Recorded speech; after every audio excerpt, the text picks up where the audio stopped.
The hushed reverence of the archival laboratory was a sanctuary of forgotten time, a place where the whispers of generations past were coaxed back into audibility.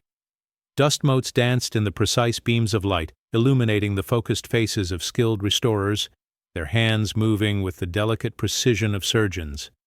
On the sterile white table lay their current obsession. A severely damaged, century-old photograph, its surface a mosaic of sepia-toned decay. It was a formal portrait, depicting what appeared to be a prosperous family from a bygone era. A patriarch with a stern, proud gaze, a matriarch with a tightly coiled bun and a faint, almost melancholic smile, and two children, a boy and a girl, posed stiffly beside them. The image was an artifact of the Thorne family, titans of industry whose name echoed through the city's historical records, their legacy seemingly etched in stone. For weeks, the team had meticulously worked, their efforts a testament to patience and advanced photographic conservation. Layer by layer, the accumulated grime of 100 years was lifted, the hairline scratches painstakingly filled, the faded emulsion restabilized. Each chemical bath, each gentle brushstroke, brought the past into sharper focus, revealing textures, expressions, and nuances long obscured. As the final, almost microscopic layers of obscuring film were carefully peeled away, and the image finally brought into its fullest possible clarity under the high magnification lens, a tiny, almost imperceptible detail began to emerge. It was not in the primary figures, nor in the opulent backdrop of their grand drawing room, but within a polished silver locket pinned to the matriarch's dress, a surface meant to merely reflect the room, yet that now held something more. A reflection, a presence that should not have been there. It was a shadowy figure, indistinct yet undeniably human, lurking just outside the main composition, positioned in such a way that they were only visible as a faint, distorted silhouette in the locket's convex surface. Their face remained obscured by the angle and the limitations of the reflection, but their posture, even in that minuscule form, conveyed a profound sense of illicit observation, a hidden involvement that sent a shiver through the usually unflappable team. The figure was clearly not meant to be part of the official family portrait, a silent, uninvited guest captured by an accident of light and polished metal. Dr. Eris Thorne, the lead archivist, a man whose reputation for meticulous calm preceded him like a quiet tide, was the first to spot it. His gaze, usually so steady, flickered with an initial tremor of disbelief, a momentary questioning of his own eyes. Then, a profound stillness settled over him, an almost preternatural calm that was more unnerving than any outburst. His expression, typically a mask of scholarly detachment, tightened almost imperceptibly, his jaw clenching just once. He didn't panic, didn't raise his voice, but his low, measured tone carried an undeniable urgency as he called for immediate, discreet verification.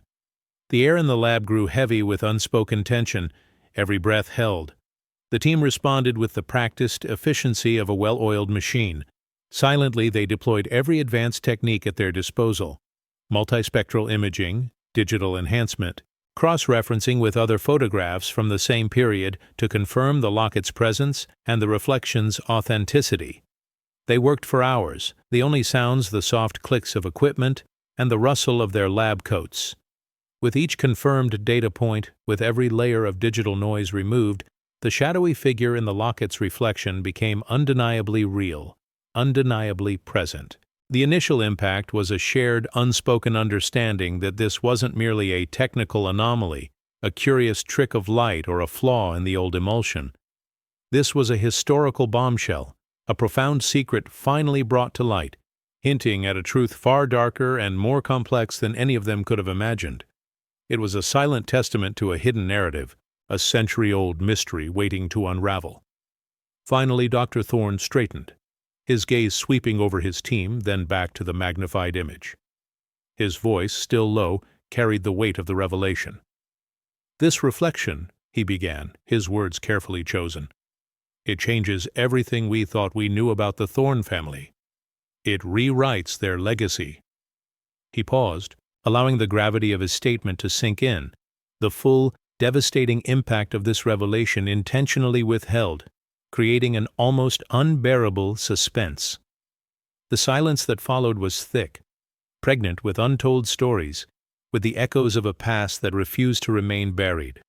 Sometimes, the past refuses to stay buried, finding its way to the surface through the most unexpected mirrors, reflecting truths that time has tried to erase. This tiny, almost invisible detail, a fleeting ghost caught in a polished surface, was about to shatter a century of assumed history and expose a truth that had been hidden in plain sight. Before we continue this incredible journey through time and uncover the full story behind this shocking image, please subscribe to our channel and tell us where you're watching from in the comments below. The past indeed often refuses to stay buried, finding its way to the surface through the most unexpected mirrors. To truly understand the profound implications of that chilling reflection, we must journey back in time, decades before the archival lab's hushed revelation. Imagine a world of gas lamps and horse-drawn carriages, of burgeoning industries, and rigid social stratifications. It is the early 20th century, and the sprawling metropolis, unnamed yet brimming with an undeniable energy, pulses with the rhythm of progress and the silent hum of ambition. This era, a tapestry woven with threads of innovation and tradition, was a crucible for fortunes made and lives irrevocably altered. At the very heart of this vibrant, yet often unforgiving, landscape stood the Thorne family. Their name was synonymous with industrial prowess, their factories churning out goods that fueled the city's expansion and beyond, their influence stretching into every facet of civic life. Their grand estate, a formidable edifice of stone and wrought iron perched atop a manicured hill, was more than just a home. It was a fortress of wealth, a testament to their unyielding power, and a meticulously crafted symbol of their elevated social standing. Within its imposing walls, a world of privilege and expectation unfolded daily, governed by strict societal norms and an unspoken code of conduct. The air within those hallowed halls often felt thick with the weight of legacy, the pressure of maintaining appearances, and the silent undercurrents of personal desires and grievances. At the helm of this formidable empire was Elias Thorne, the patriarch. A man forged in the fires of competition, Elias possessed a mind as sharp as any industrial blade, and a will as unyielding as the steel his factories produced. His ambition was legendary, his pursuit of power relentless, often bordering on ruthless. He saw the world in terms of conquest and expansion, his personal relationships often secondary to his professional triumphs. His wife, Eleanor, was the epitome of early 20th century grace and decorum. Beautiful, refined, and seemingly demure, she moved through high society with an effortless elegance, always the perfect hostess, always the supportive wife.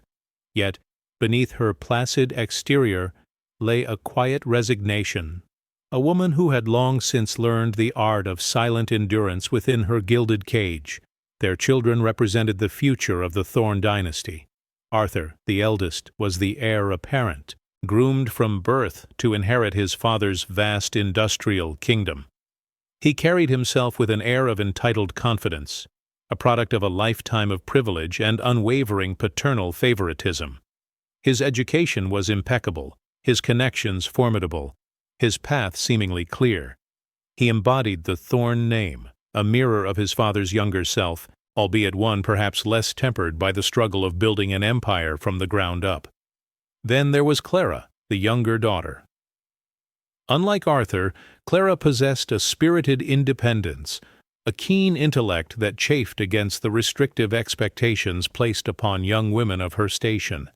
She was often overlooked, overshadowed by her elder brother's prominence, her quieter observations and artistic inclinations dismissed as frivolous in a household built on tangible achievements. She yearned for more than the prescribed life of a society wife, her spirit restless, her gaze often lingering on the world beyond the estate gates. Subtle tensions, like invisible threads, began to weave themselves into the fabric of the Thorne household almost imperceptibly. Arthur, with his inherent sense of superiority, often treated those beneath him with a casual disdain, a habit that particularly grated on a young, ambitious employee named Thomas. Thomas was a man of humble origins, yet brilliant and exceptionally diligent, who had risen through the ranks of Elias's company through sheer force of will and intellect. He worked closely with Elias, often proving more insightful than Arthur in matters of business strategy. He was observant, meticulously noting the nuances of power dynamics within the family, and beneath his respectful demeanor, a simmering resentment towards Arthur's unearned privilege and occasional arrogance began to brew. Thomas harbored a deep-seated desire to prove his worth, to transcend his lower social standing, and he keenly felt every slight, every dismissive glance from Arthur. It was against this backdrop of nascent family tensions and societal expectations that the infamous photograph was commissioned. Elias, ever the shrewd businessman, had just concluded a particularly lucrative deal, one that solidified the Thorne Empire's dominance in a new industrial sector. To commemorate this triumph and further burnish the family's public image, a formal portrait was deemed essential. It was more than just a picture. It was a carefully orchestrated piece of propaganda designed to project an image of unwavering unity, prosperity, and unassailable power to the world. A renowned photographer, known for his ability to capture the gravitas of prominent families, was summoned to the Thorne estate. The setting was the opulent drawing room, bathed in the soft, diffused light filtering through heavy velvet curtains. Every piece of furniture, every decorative object, chosen to convey an air of timeless elegance and wealth. The day of the photo shoot itself was a flurry of activity, meticulously planned down to the last detail.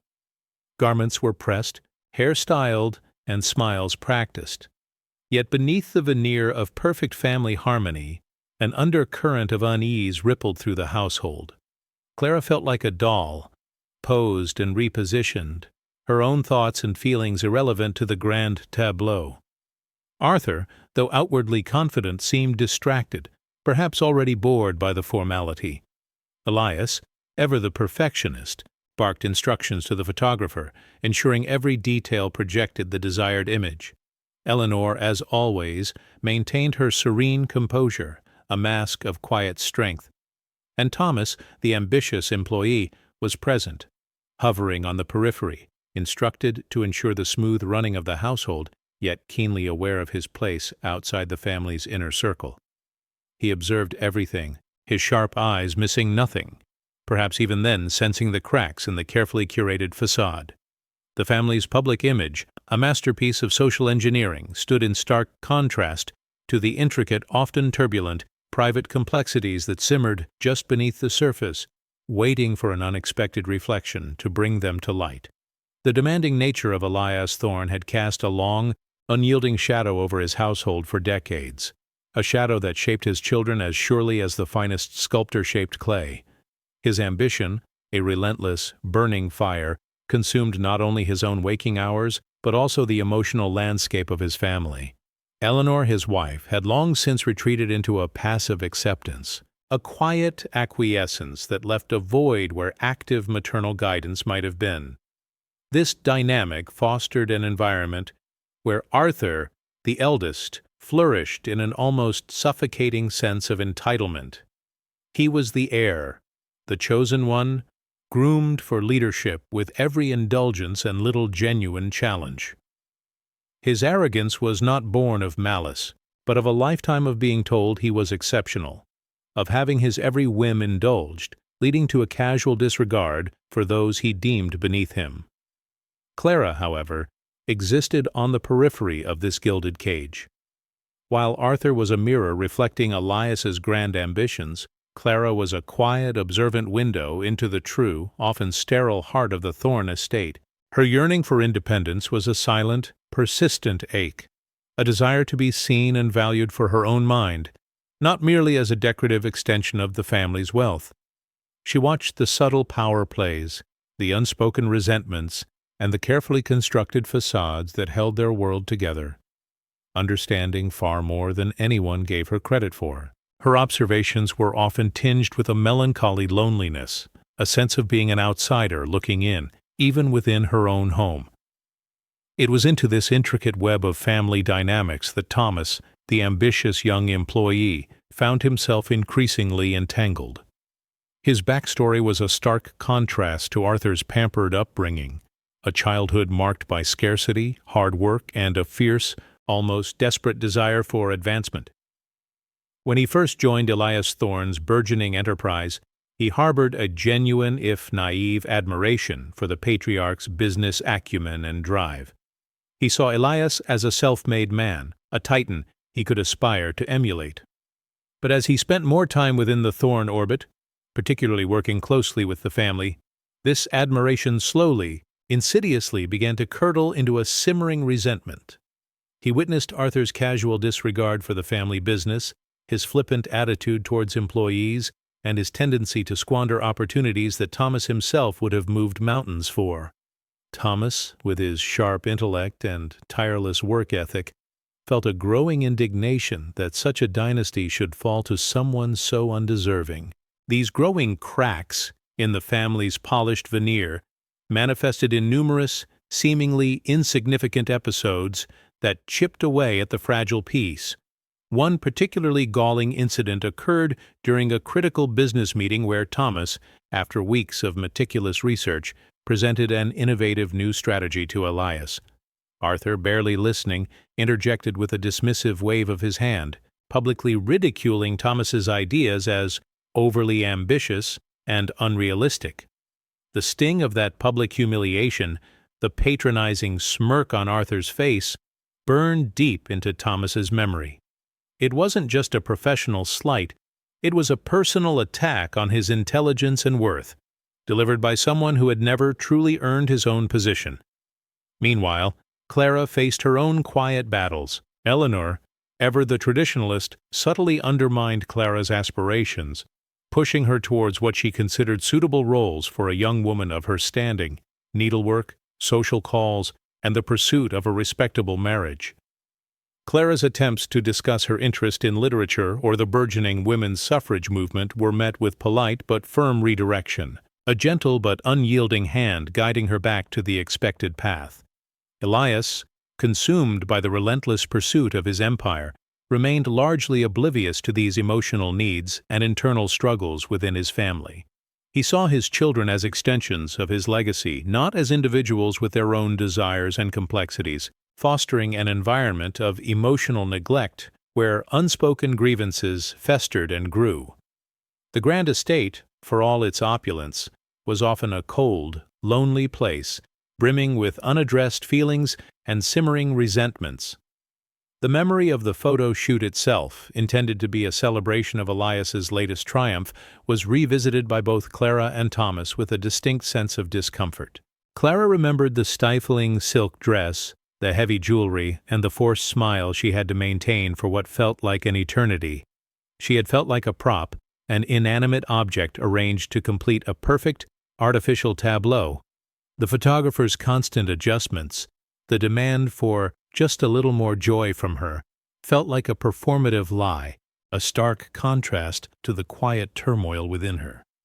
For Thomas, who had been instructed to stay out of sight, to remain in the shadows of the ancillary rooms, the day was a sharp reminder of his place in their world. He recalled the casualness with which Arthur had ordered him to fetch a forgotten cigar, the imperious tone that underscored his status as a servant, an outsider. These moments, seemingly minor in isolation, coalesced into a potent brew of early aggressions and burgeoning emotional corrosion, silently eroding the foundations of the Thorne household. The carefully curated image of a harmonious, prosperous family captured in that sepia-toned photograph was, even then, a fragile illusion, already on the verge of splintering under the weight of unspoken truths and growing animosities. The seeds of discord had been sown, and they were beginning to take root, promising a bitter harvest. The simmering resentments that had long been a quiet undercurrent within the Thorne household now began to boil over, manifesting in increasingly overt and destructive ways.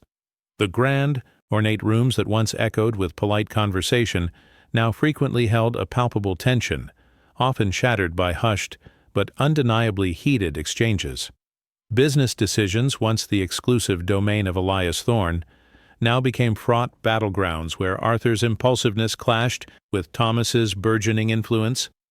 Arthur, emboldened by a false sense of security and his father's continued, albeit increasingly weary, trust, made a series of reckless financial maneuvers.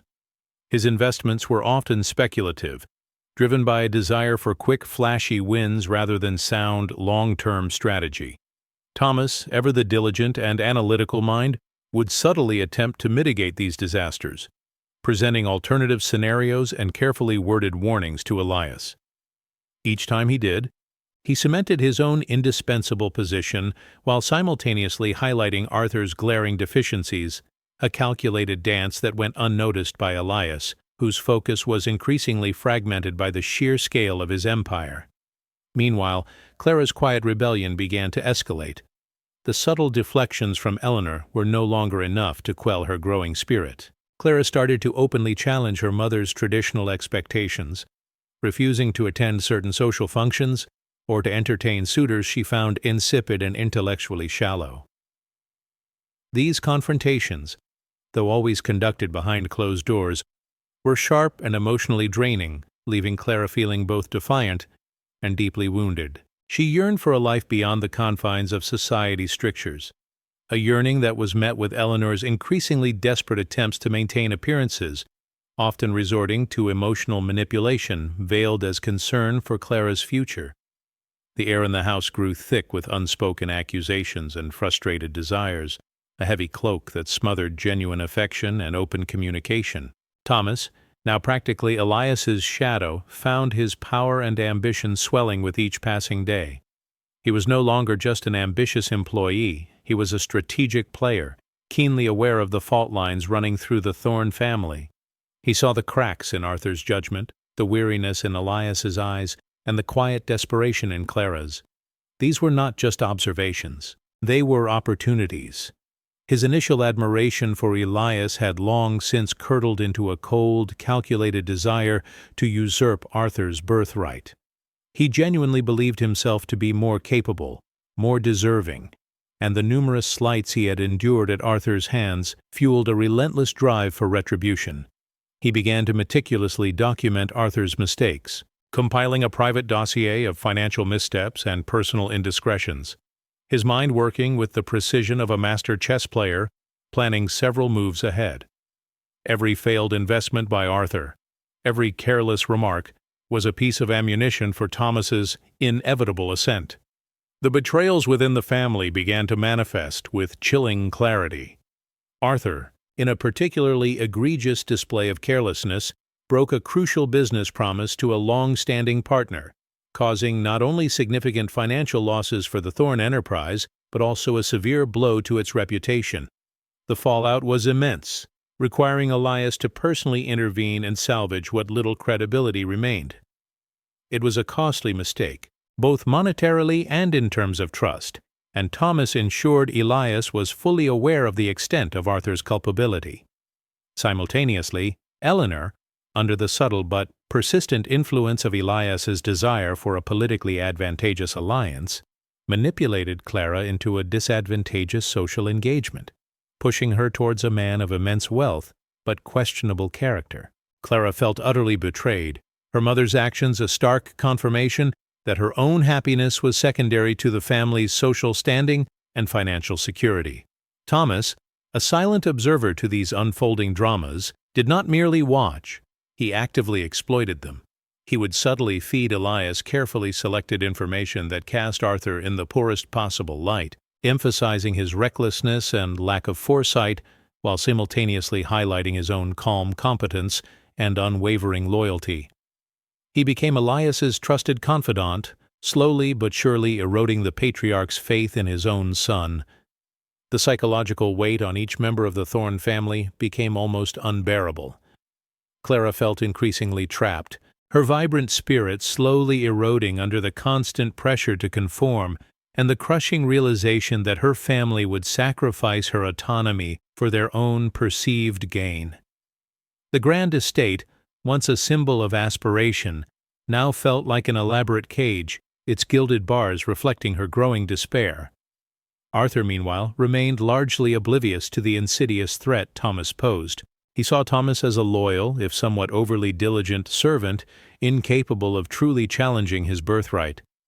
This blindness, coupled with his own mounting failures, made him increasingly isolated and defensive, lashing out at anyone who dared to question his decisions. He retreated further into his own world of self-pity and entitlement, making him an even easier target for Thomas's machinations. Elias, consumed by the relentless demands of his empire and perhaps willfully ignorant of the emotional currents swirling beneath the surface, remained tragically blind to the emotional turmoil brewing within his own home. He continued to trust Thomas implicitly, mistaking his ambition for unwavering devotion, his cunning for genuine concern. Thomas, with every calculated move, every whispered word, every meticulously planned observation, was steadily tightening his grip, his actions becoming increasingly ruthless and strategically precise. He was not merely waiting for the Thorne family to crack, he was actively, deliberately, and patiently applying the pressure that would inevitably cause their foundations to crumble. The unspoken question that hung heavy in the suffocating air of the Thorne estate was no longer if someone would break, but who would crack first under the relentless, orchestrated strain. The bitter harvest, long promised by the seeds of discord, ripened with horrifying speed. Thomas, a predator patiently stalking his prey, finally moved. He had meticulously gathered every shred of evidence, every careless decision, every financial misstep committed by Arthur, and he possessed an intimate knowledge of Elias's fragile health, a secret he guarded with ruthless precision. The moment arrived during the annual general meeting of the Thorne Industrial Conglomerate, a grand affair held in the city's most opulent hall, attended by shareholders, rival industrialists, and the press. Thomas, no longer merely an ambitious employee, but a trusted, indispensable advisor, stood beside Elias on the dais, his demeanor calm, almost deferential. Then, with an almost imperceptible shift in his tone, he unveiled Arthur's latest, most catastrophic blunder, a series of speculative investments that had hemorrhaged the company's reserves, threatening to collapse the very foundations of the Thorne empire. It was a masterclass in calculated destruction, delivered with cold, precise facts that left no room for doubt or denial. Arthur, pale and trembling in the front row, could only watch as his carefully constructed facade of competence shattered, his reputation reduced to ashes before the city's elite. This was not merely a business maneuver, it was a public execution, a definitive strike at Arthur's very identity and the legacy Elias had so painstakingly built. The hall erupted in a cacophony of gasps and outraged whispers, a symphony of ruin that Thomas orchestrated with chilling satisfaction. Witnessing the public immolation of her brother, the palpable shame radiating from Elias, and the venomous, triumphant glint in Thomas's eyes, Clara felt a surge of desperate urgency. Despite her deep-seated resentment for Arthur's arrogance and the years of emotional neglect, the sight of her family's destruction stirred a primal instinct to protect what little remained. She understood, with a clarity that stung, that Thomas's ambition knew no bounds, and he would not stop until the Thorne name was entirely subsumed by his own. With a heart pounding against her ribs, she made an impulsive, dangerous decision. She sought out Mrs. Albright, a trusted family friend and a woman of quiet influence, known for her shrewd mind and unwavering discretion. Clara poured out her fears, describing Thomas's manipulative tactics, his insidious rise, and her terrifying conviction that he was systematically dismantling their lives. Her voice trembled with a raw, unvarnished plea, a last-ditch effort to expose his true nature and prevent total catastrophe, even if it meant risking her own fragile standing in society. She laid bare the family's vulnerabilities, the subtle ways Thomas had exploited their weaknesses, hoping that Mrs. Albright's wisdom could somehow untangle the intricate web of deceit. The truth about the reflection, the tiny detail that had shocked the archivists decades later, was born in that very moment of Thomas's simmering rage and calculated foresight. During the grand photo shoot, as Elias beamed with pride, Eleanor offered her demure smile, and Arthur preened. Thomas had been lurking just outside the frame, ordered by Arthur to remain unseen. But driven by a burning resentment, a need to document the family's hypocrisy and his own invisible presence, he had deliberately positioned himself.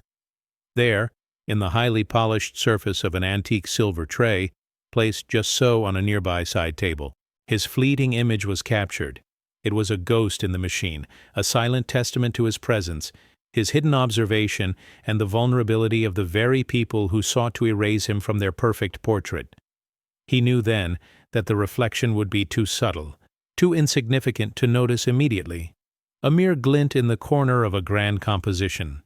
Yet he harbored a secret, vengeful hope, that one day, long after he had achieved his aims, that tiny, almost imperceptible mark would be found, a chilling signature of his unseen hand, a quiet declaration of war against the entitled world that had dismissed him. But Thomas was not merely a master manipulator, he was a chess player several moves ahead. Anticipating Clara's desperate plea to Mrs. Albright, he had already set his final devastating trap. He had meticulously planted false evidence, forged letters, misleading entries in ledgers, and carefully manipulated testimonies from disgruntled former employees, all implicating Clara as the source of the leaked financial information that had brought Arthur to his knees. The revelation of this double betrayal was a cruel, crushing blow. When Mrs. Albright, shaken by Clara's impassioned confession, cautiously approached Elias and Eleanor with Clara's claims, Thomas was ready. He produced his fabricated evidence, presenting it with feigned sorrow and regret, painting Clara as a spiteful, disloyal daughter, consumed by jealousy and intent on sabotaging her own family. This act of calculated cruelty not only sealed Arthur's fate, confirming his downfall as a result of a family betrayal, but it also utterly devastated Clara. Her desperate attempt to save her family was twisted into an act of malicious treason, making her appear to be the very betrayer she sought to expose. She was pushed into an impossible situation, her reputation irrevocably stained, her motives utterly misconstrued. The truth about the reflection now took on a horrifying new meaning.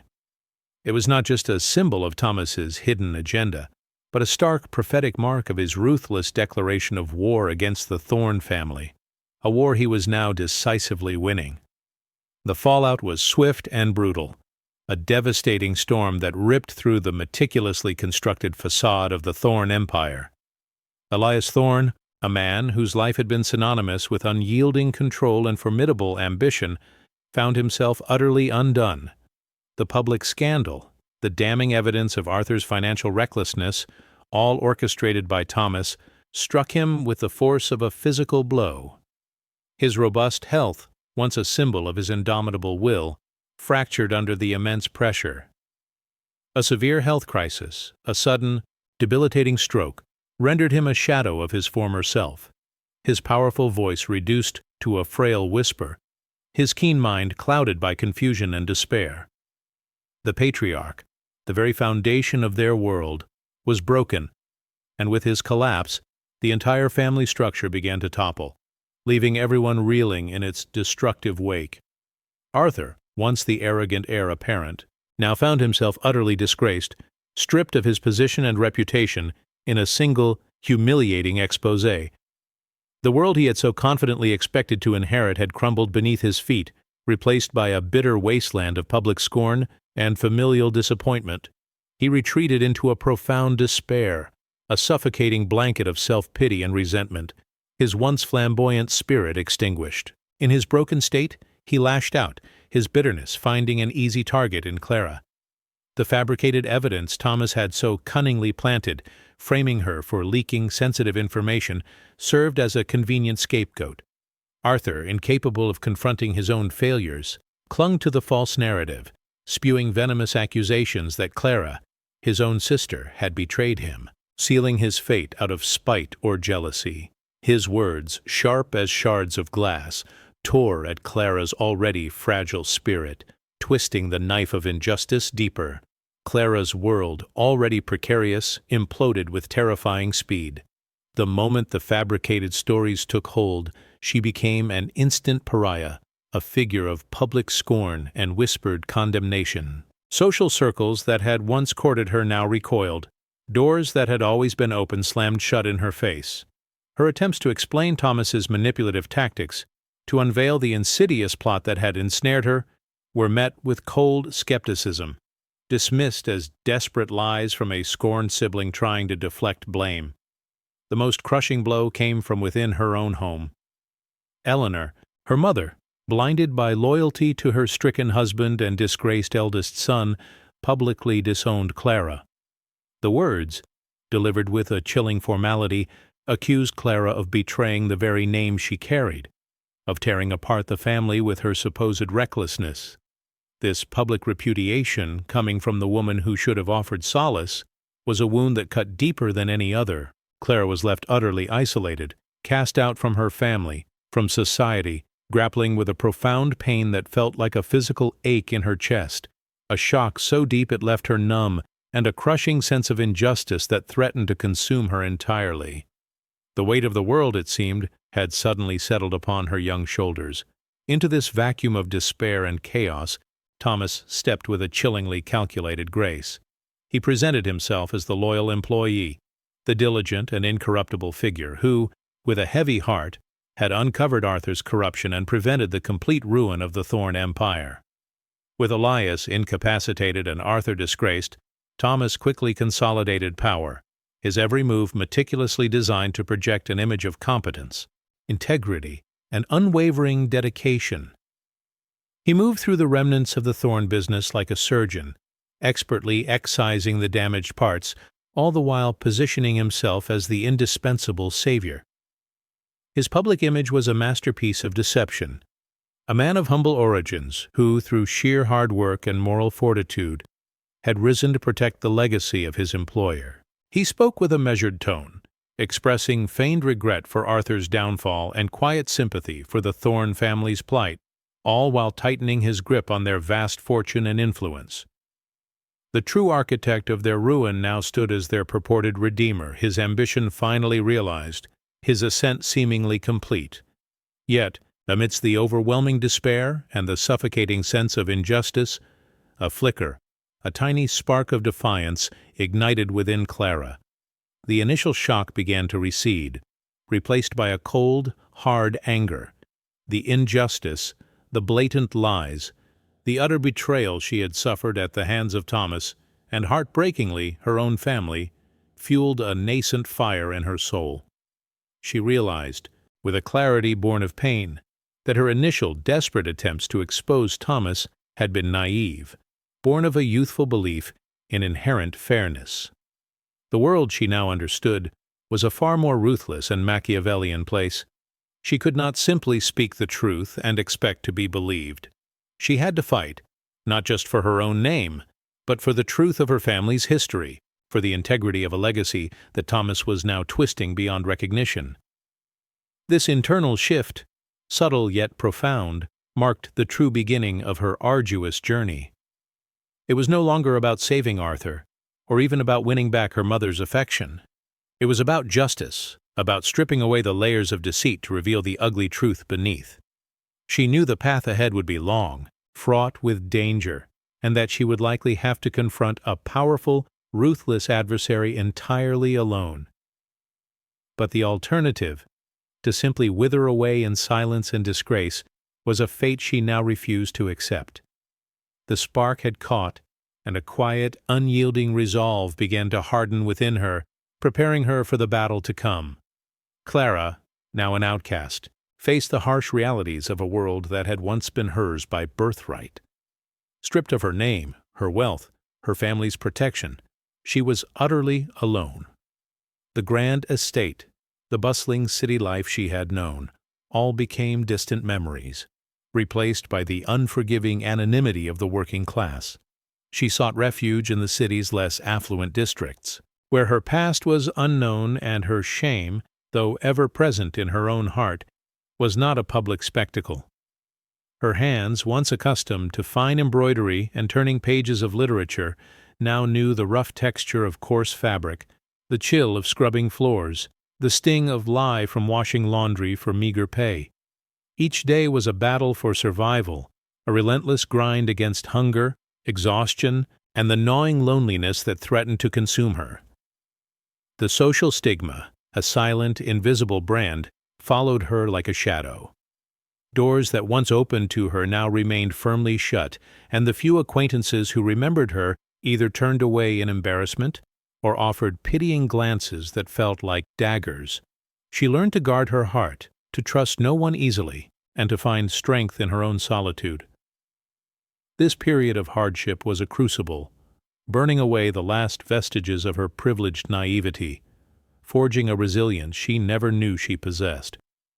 The quiet girl who once yearned for recognition now fought simply to exist, and in that fight she discovered a raw, unyielding power within herself. Her spirit, though bruised, refused to break. She found solace in the rhythm of honest labor, in the simple satisfaction of earning her own bread, however humble. This forced independence was a bitter medicine, but one that slowly, painfully, began to heal the gaping wounds of betrayal. As the seasons turned, Clara's world, though still bleak, began to show faint brush strokes of color. It was in the hushed conversations with fellow laundresses, sharing stories of hardship and small triumphs, that she found unexpected camaraderie.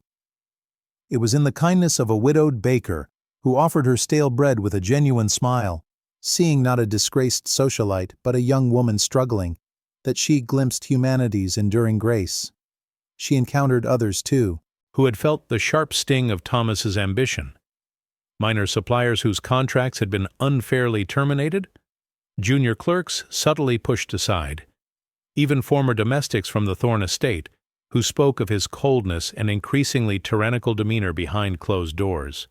These chance encounters, initially just fleeting moments of shared grievance, slowly began to coalesce into something more profound. Clara, no longer naive, listened with a new understanding, piecing together the subtle threads of Thomas's machinations. She began to see the world not through the rose-tinted lens of privilege, but through the stark, unvarnished eyes of those who truly understood the complexities of power and the brutal realities of ambition unchecked. Her earlier desire for mere revenge began to transmute into a deeper, more resolute quest for truth.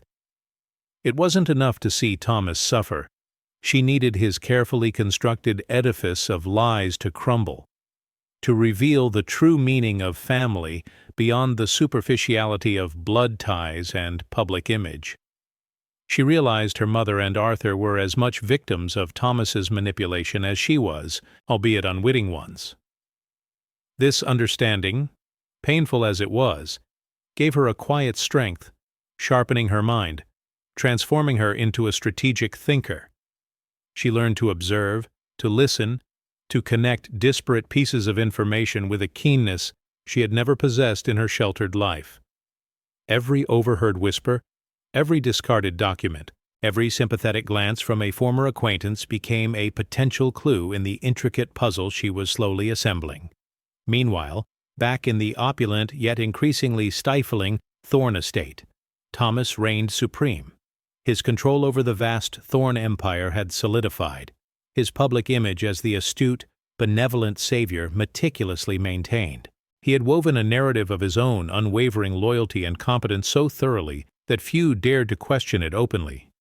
Yet, beneath the veneer of triumph, a corrosive paranoia began to fester.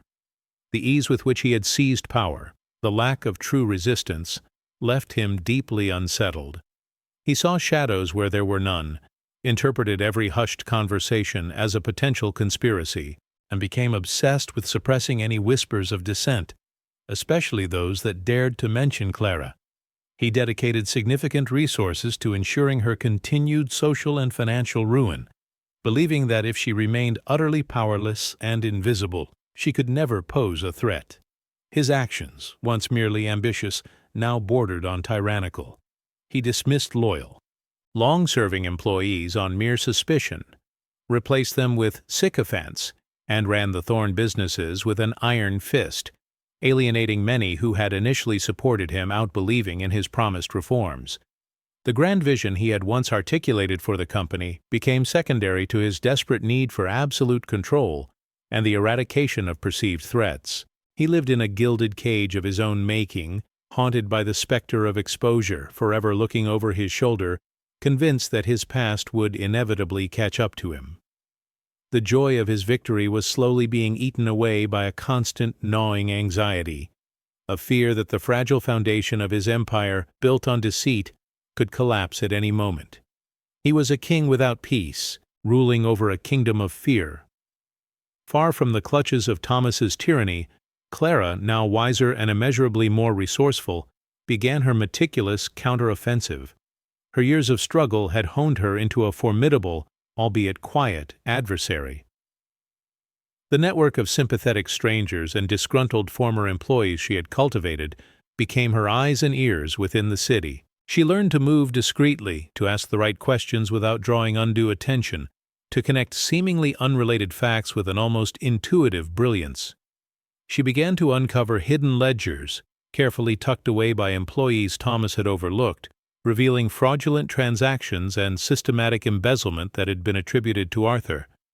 Forgotten correspondence, unearthed from dusty archives, detailed Thomas's subtle manipulations of Elias, sowing seeds of doubt about Arthur's capabilities. Testimonies from former employees, emboldened by Clara's quiet determination and their own simmering resentment, painted a damning picture of Thomas's ruthless ascent and his subsequent tyrannical reign. This was no impulsive act of defiance. It was a slow, methodical process, a painstaking assembly of evidence, piece by painstaking piece.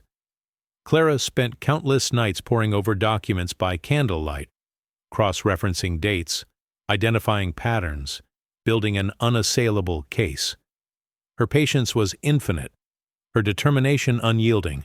She understood that rushing would only lead to failure. Every detail had to be perfect, every accusation backed by irrefutable proof. She was no longer just fighting for her name. She was fighting for a historical truth, for the integrity of a legacy, and for the countless lives Thomas had damaged in his relentless pursuit of power. The seeds of her counter-movement, sown in the fertile ground of injustice and sustained by her unwavering spirit, were slowly but surely taking root, growing towards a definitive, unavoidable confrontation that would finally expose the man behind the carefully crafted mask. The reflection in the photograph, she knew, was only the first clue. Her mission was to reveal the entire, devastating truth it portended. Decades later, in the hushed, sterile environment of the archival laboratory, Dr. Eris Thorne held the restored photograph, his gaze fixed on the minuscule, yet now perfectly clear reflection.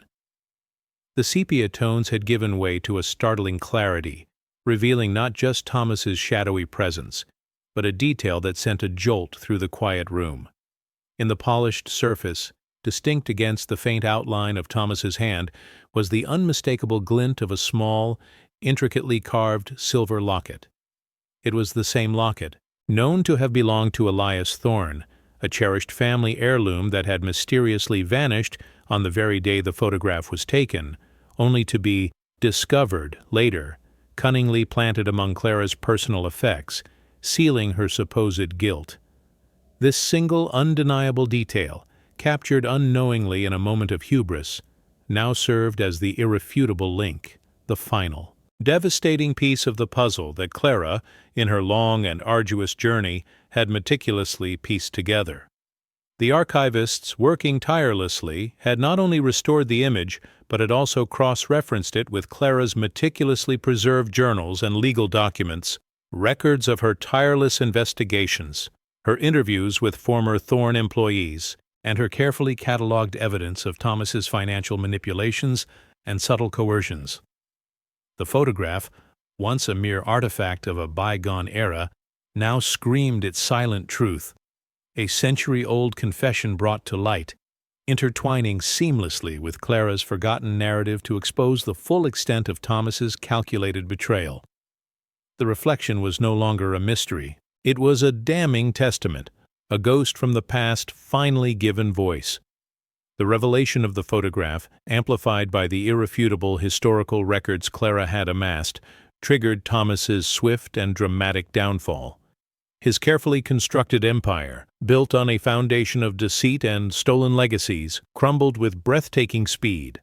The media, once captivated by his rags-to-riches story, now tore at his reputation, exposing the intricate web of lies he had woven. Public condemnation was fierce and immediate, a tidal wave of outrage washing over the man who had long paraded as a paragon of virtue. Legal repercussions followed swiftly, investigations uncovering decades of corporate fraud, embezzlement, and the deliberate ruination of Arthur Thorne, all orchestrated with a cold, calculating precision. Financial institutions withdrew their support, investors fled, and the once mighty Thorne Corporation, rebranded under Thomas's name, dissolved into bankruptcy, its assets seized, its legacy tarnished beyond repair. His ambition, once his greatest strength and the engine of his ascent, became his ultimate undoing, a ravenous beast that, having devoured all in its path, finally turned on its master. The man who had sought to erase others' histories found his own rewritten in the most ignominious terms, stripped bare of all power, prestige, and the ill-gotten wealth he had so ruthlessly pursued. The silence that followed his public disgrace was deafening, a stark contrast to the clamor of his former life, leaving him with nothing but the bitter ashes of his once grand aspirations. Clara, now an elderly woman, her hair a distinguished silver, lived a quiet life far removed from the opulence of her youth, yet her spirit remained unbowed, her eyes still holding the depth of a lifetime's wisdom. The news of the photograph's discovery and the subsequent vindication reached her not as a thunderclap, but as a gentle, long-awaited rain. The truth, revealed through the forgotten image and the evidence she had meticulously gathered through years of quiet struggle, finally cleared her name and, in a way, restored the true honor of her family, not the one built on facade, but on the painful lessons learned. She did not seek revenge. The desire for retribution had long ago been replaced by a deeper yearning for justice and understanding. Instead, she found a profound and quiet peace in the triumph of truth, a sense of closure that settled over her like a warm, comforting blanket. Her journey from a disgraced outcast, battling poverty and social stigma, to a survivor who had meticulously rebuilt her life from scratch, culminated not in a grand triumphant fanfare, but in a quiet, powerful victory of the human spirit. She had fought for truth, not for personal gain, and in doing so had etched her own indelible mark on history, a testament to her enduring resilience and unwavering belief that the truth, however long it takes, always finds its way to the light. The narrative concludes with a poignant reflection on the enduring power of hidden truths and the subtle, yet persistent echoes of the past that resonate through time. The story of the Thorne family, once shrouded in mystery and manipulation, serves as a powerful reminder that some stories, no matter how deeply buried beneath layers of deceit or the passage of years, will eventually find a way to surface. They emerge through unexpected mirrors, through forgotten artifacts, through the tireless efforts of those who refuse to let injustice stand. This restoration brought not only justice for Clara, but also a deeper understanding of the delicate threads that connect generations, revealing how a single moment, captured on film, could hold the key to unlocking a century of secrets. The final image lingers on the restored photograph, the reflection no longer an enigma, but a clear, stark reminder of a century-old betrayal. Yet, it also speaks volumes of the remarkable resilience of the human spirit, of Clara's unwavering dedication to truth, and the profound peace found in uncovering long-forgotten injustices. It is a testament to the idea that, even in the face of overwhelming odds, the quiet strength of integrity and the relentless pursuit of truth can ultimately prevail, leaving an indelible mark on the tapestry of time.